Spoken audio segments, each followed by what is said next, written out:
Hi, my name is Gil Robertson, president of the African American Film Critics Association. Today, we're thrilled to be talking to the talented cast responsible for STARZ hit show, BMF. We're going to kick things off by introducing you to the African members on the call today, starting with Penny Harper in New York, New York, Nick Hamilton in Los Angeles, Derek Dunn in Washington, D.C., Tamara J. in New Jersey, Nancy Green in L.A., Dana Abercrombie in New York, Karan Noir Kelly in Charlottesville, Virginia, and a new African member, Trenny Green from Houston, Texas. I'm gonna let you guys do what you do so well, and I'll see you on the other side. Hello, everybody. Nick Hamilton, Nightcast Media. Thank you for doing this. My question is for Michole. First of all, for you and Russell, you guys have done an outstanding job on this series. But for you Thank you. specifically, how were you able to blend and dwell as far as building the chemistry over the course of the seasons leading up to season 4 with you, Layla, Da Vinci, Russell, and Lil Meech? Well, I'll start with Russell. So Russell and I go way back, and we did an August Wilson play called Jitney.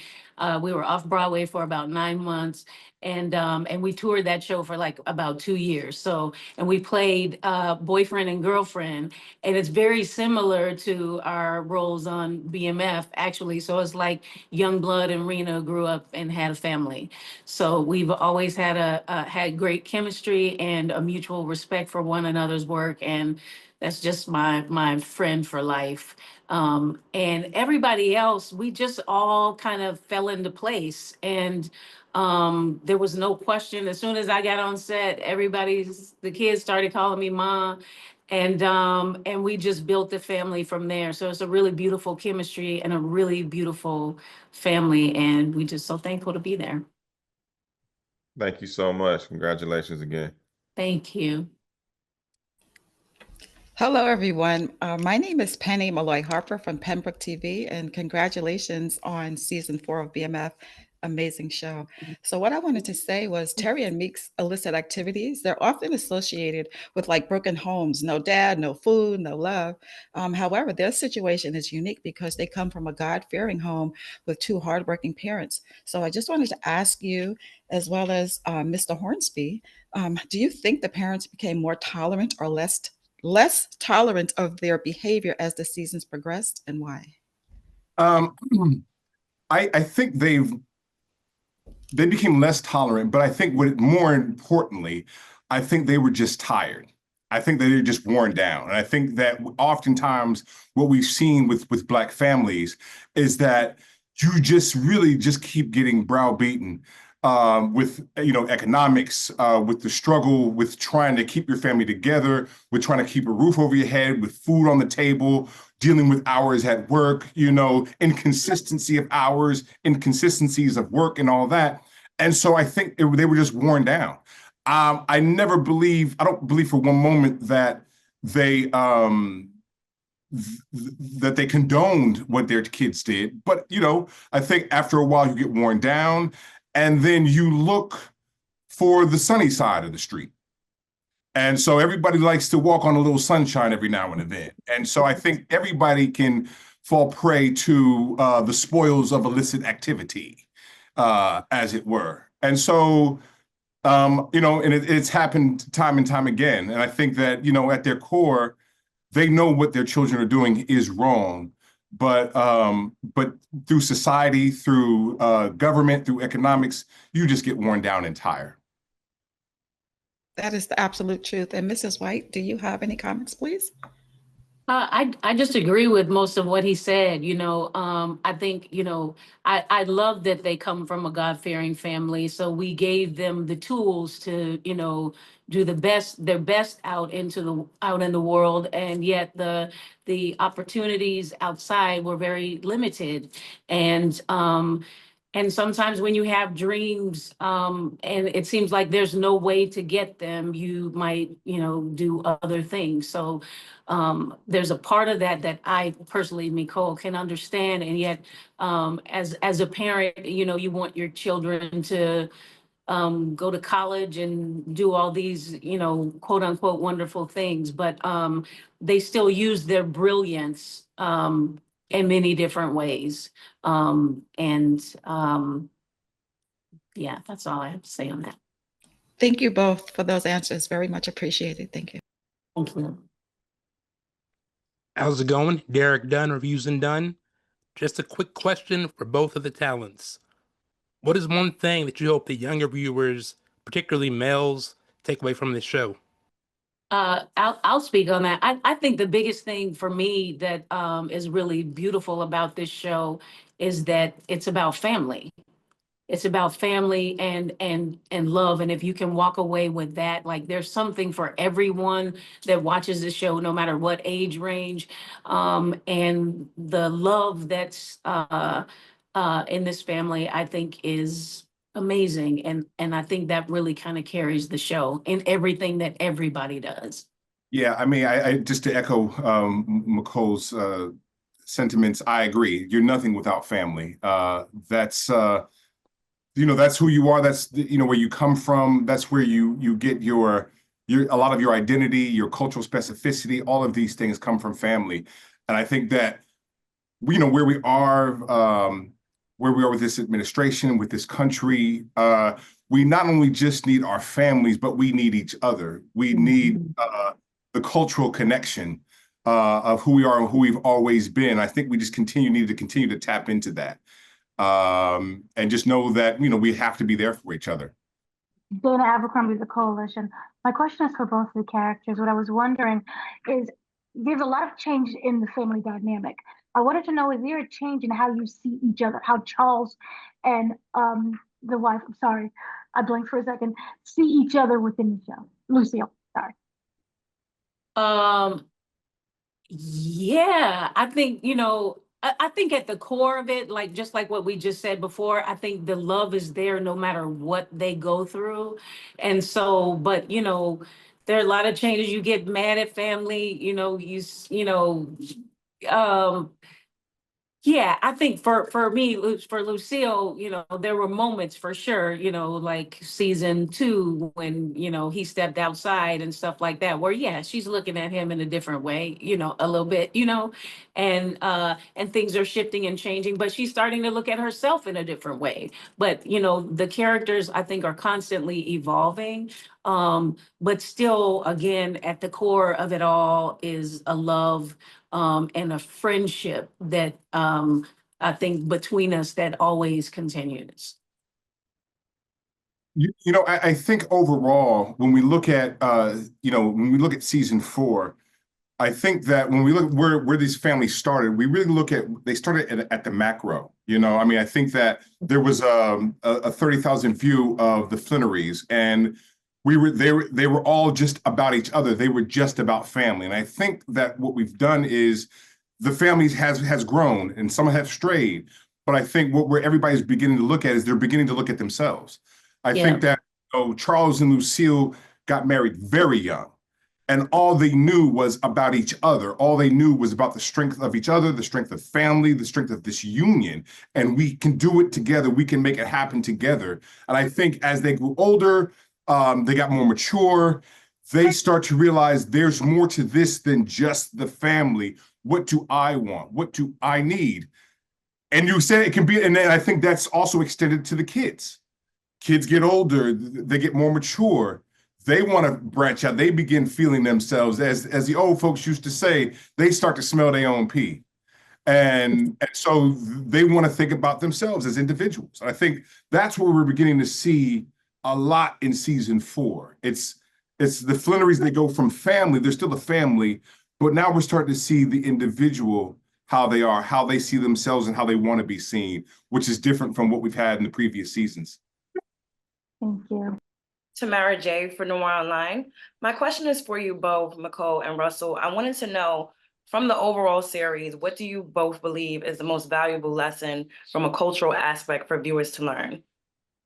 Yeah, I think the most valuable thing, and again, this also holds true for what Michole and I have tried to foster with the young people on set, is that you can't skip steps in life. You can't skip steps in what you do. You can't cheat life.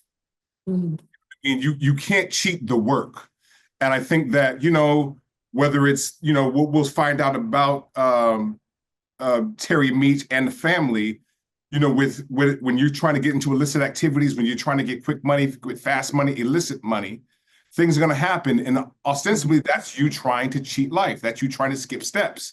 And you can't do that. Whatever you want to do in life, you have to work for it. And so I would like for a lot of young people, young artists, young actors, musicians, whatever it is, and just young people in life, just to understand you can't skip steps, and you can't cheat life, and you can't cheat, the game, if you will. You have to put the work in. You have to. Hello, Michole. Hello, Russell. My name is Journey Green with Sincere Journey TV. So I have a question. So it's season 4. So we have evolved. A lot of new changes have happened. It's been a couple of years that have passed in this new season. So Nicole is graduating from high school, and we know Nicole to be like the baby of the family. Meech and Terry got their thing going on, but Lucille is becoming a pastor. Charles then is on tour. He's been touring and everything like that. So I want to talk about this moment that's in season 4 where we see you guys kind of become proud of Nicole after her graduation party. And then the next episode, we see the car being stolen and that she gets caught up with the police and things like that. So we see a heartfelt moment between Lucille and Nicole where she's talking about the gown and how you're becoming a pastor and how she's gaining her graduation gown. But then we see your parenting style change whenever she's caught up with the police. So how would you say your parenting style, Michole, as Lucille has evolved since becoming a pastor? How would you say that it's changed? How has her parenting style changed since becoming a pastor?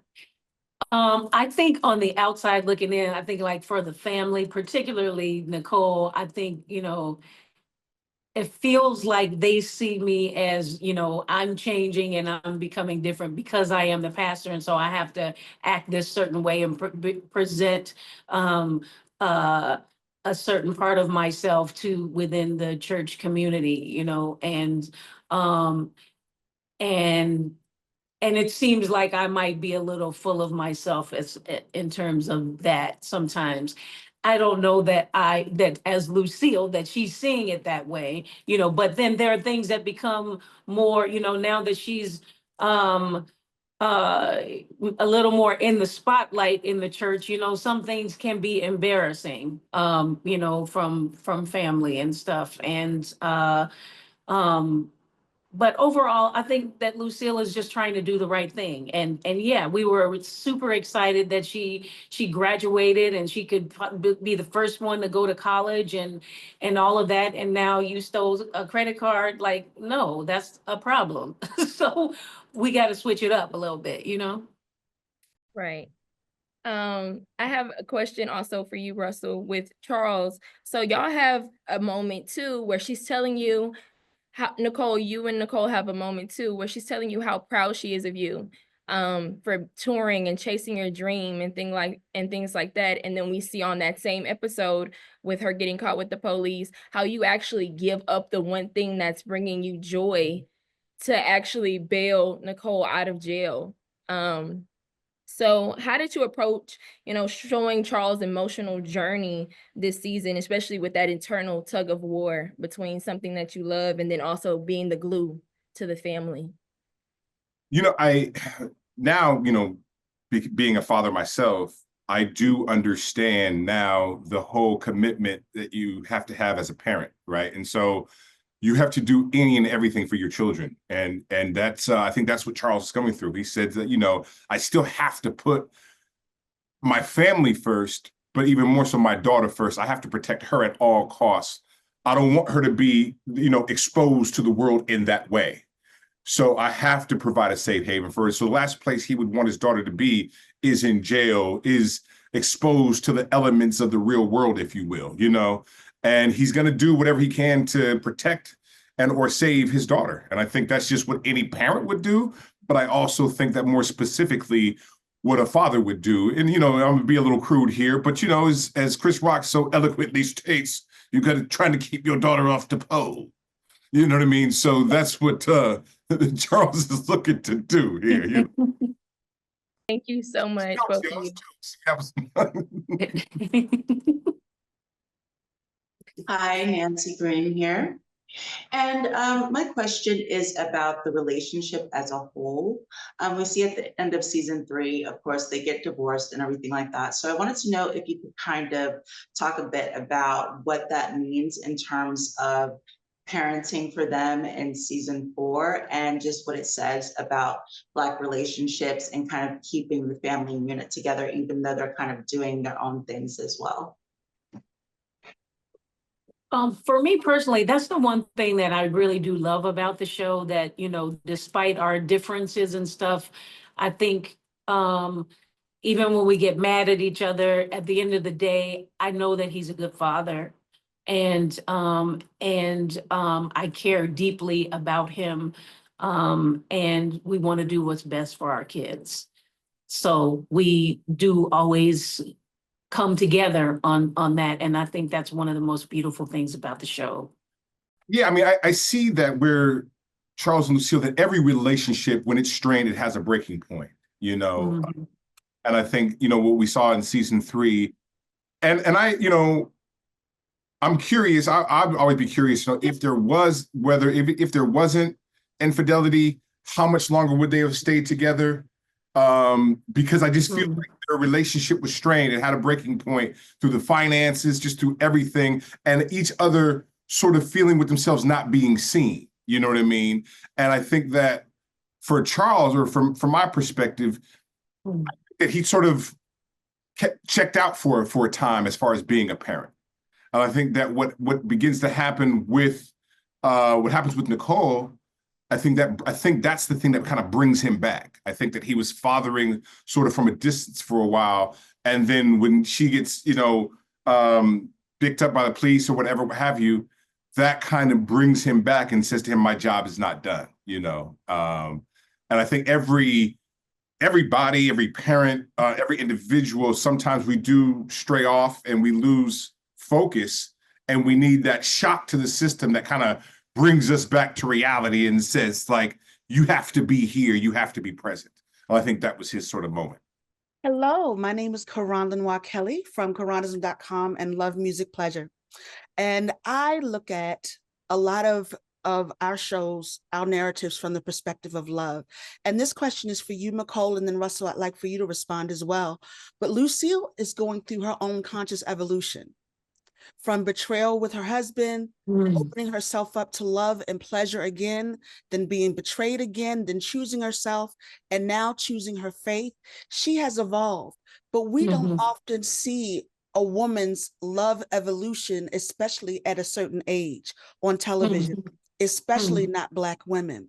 What can you speak to Lucille's evolution, and even to your own, in the ways you love, the way you choose to love, and the way you love yourself?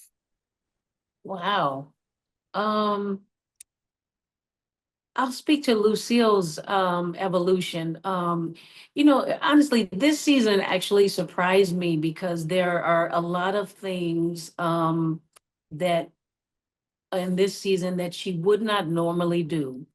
And she's taking a lot of chances. She's, you know, and getting a little, but sometimes when you lose your way a little bit, you gotta, you know, or when you're trying to find your way, you gotta make a lot of mistakes or allow yourself that. And I think that's important, to give yourself permission to be imperfect. I think on the show, and that's, you know, for Michole, and that's a big deal for me. It's like, oh, you know, everything doesn't have to fit into this box just so. What if you just showed up and you were just like exactly the way you are, and you didn't feel like you had to be perfect, or this idea of whatever. And, you know, on the journey to finding that, we trip and fall, but that's how you find your way. It's like, oh, I bumped into the wall, but thank God for the wall, because now you know that you need to go the opposite direction. And I think the fact that Lucille has the permission, which is a little bit scary this season for me, that she has given herself permission to trip and fall and do all of those things. Takes a lot of courage to do. And then we find a way to land on our feet. But I think we need to have that space to just be, whatever that is, And Mr. Russell, your response? Can you sort of restate the question? Sure. I'll reframe the question. We don't often see women loved at this stage in life. Mhm. And Lucille is going through her own conscious evolution. The friendship, the marriage is going through its own revolution, if you will. Not seeing a lot of women on television, especially Black women, being loved, choosing love and choosing themselves at this age. She has evolved. How has Charles evolved? I think that I think for the first time, it's interesting. I'm just juggling with his aspect of revolution or evolution, if you will, right? I still think that Charles is somewhat stuck still. I still think that he hasn't gotten over himself, right? And so I think that, they talk about revolution is quick change, evolution change over time. And I think he may get there, but, and I think we'll see later on in this season that he realizes how stuck he really is. And I think that affects him emotionally. And he's looking for answers that he cannot find, that won't come. And I think as a byproduct of that, as a byproduct of feeling stuck, as a byproduct of feeling in a mire, if you will, I think that he sees himself as trapped. And I think everybody else around him has grown, has evolved, has really found who they are. And I feel like Charles feels like the only one who doesn't get what he wants or desires and or needs to pull him out. And I think because of that, he remains stuck. Thank you. I guess the revolution will be televised. Thank you so much. Tune in. Thank you. Great question. My question is for Russell. For you being a father that's, like you said, trying to find your way and obviously guiding two young Black males through life, how important for you is it to display not just the positive side, but the negative side, to show the balance of what Black fathers, go through, not just in the household, but outside, and still be able to achieve, the dream that Charles wants to achieve with music and being able to grow and develop? I think with the good fortune that I have that that Charles doesn't have, or my parents didn't have. I don't believe that my father, and I don't believe that Charles had enough of an opportunity to really have his children see him as a hero. And I think that fortunately for my children, just because of how I've been able to sustain myself in this business, to be able to earn and provide for my family, my children still at their young, tender, impressionable age, still have the opportunity to see their father as a hero. And so before I expose my children to the flaws, to the failings, to the ills of what it is to be a father, what it is to be a man, what it is to be a husband, I want my children to see me as a hero for as long as they can. And so because when that drop-off happens, when my kids see reality, not only for themselves, but for their parents and their father, I want them to be on as solid a footing as they possibly can, so that moment when they realize my dad is not Superman, they're on firm and stable ground. Do you know what I mean? And I think that that's my job. And I think that has been the beautiful shift and the change and the evolution that we have bore witness to over these last generation or so, where more parents can sustain themselves in such a way where their children can continue to see them as heroes. before they recognize and really see who they really are. And so once hopefully my son is 15 to 18 or whatever, then I can start to say, hey, son, daddy didn't always do the right thing. You know what I mean? And then at 17, 18, they go, I get it, Dad. I understand that. I can't judge you. I understand. But if they see that at 12, they see that at 10, then it's almost as if I have failed. Do you know what I mean? And so you don't want that, because that's where trauma ensues, right? And then that's where they look at the next 20 years and try to get out of that traumatic quagmire that they've been in, and now you got to pay for therapy and all that kind of stuff. You know what I mean? So I just want my kids to see me as a hero for as long as they can. Very well said. Thank you so much. Hi, I wanted to just feed off of that question. Mr. Hornsby, you have such a strong parenting influence. Do you ever get to influence any of the writing to give some of your perspective as a parent to these young Black teenage men? I think they do. I mean, I think the writers do sort of, follow Michole and I lead just as who we are on set. And I think that they've written to our dynamic as a couple, as a pair, as teammates, how we work together. And I think what that has done is allow them to blossom how that feeds into parenting styles. You know what I mean? Michole and I, just as people, we're throwbacks. And so we're perfectly suited for those parents of yesteryear. You know what I mean? And I think that we give a lot of that energy on set. Speak and for yourself. So speak for yourself. Well, okay, that's me, old school brothers. So you know what I'm saying? Okay. So I'm one of them, I say, not what I do kind of brothers. You know what I'm saying? So no, but I think that we've given that energy on set, and I do think that the writers have witnessed that firsthand. I think they've fed that into the pen, and fed it into Charles and Lucille as parents. And also, just to piggyback on that, there is always space for, like, if something feels like it's not right or whatever, there's always space for us to say, hey, it feels like this could be more like this, or, I just had a question about this, and they're always very, very open to the possibilities of doing it differently if we need, And that's what makes this show so good. Yeah. Just another quick question for Russell. From a fan fiction standpoint, where would you say that Leon Taylor, number 33, is in 2025?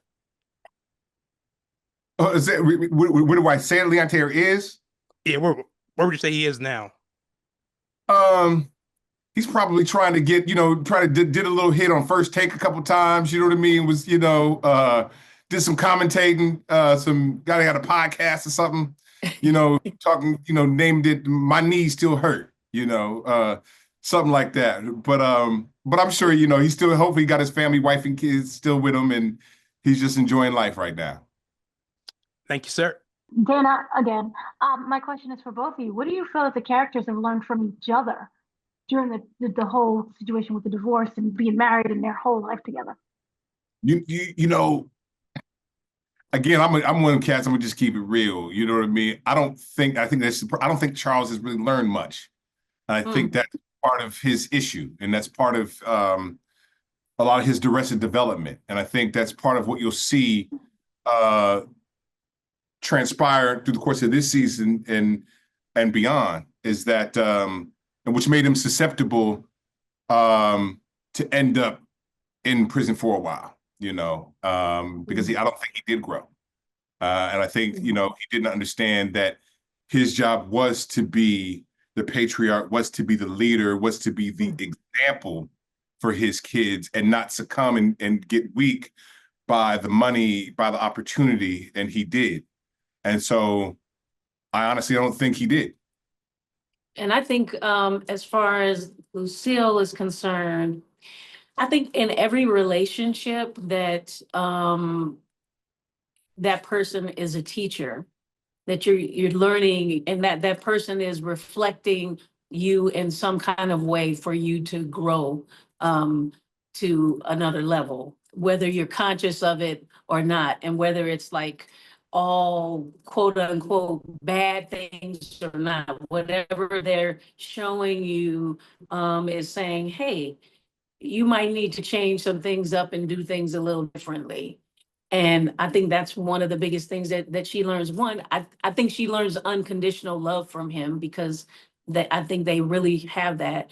And two, I think she learns that she needs to take better care of herself.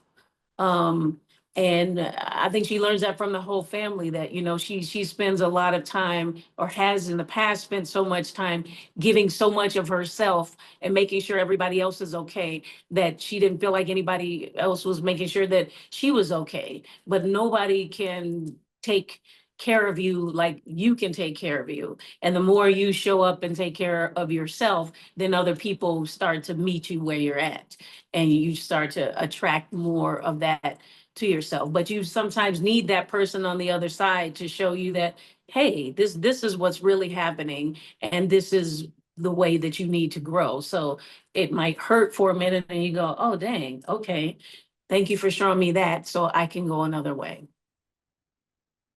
Michole and Russell, thank you for a wonderful conversation. On behalf of the world's largest group of Black film and TV critics, we appreciate your time, and we look forward to continuing to support you as you continue to do all the wonderful things that you are doing with your career.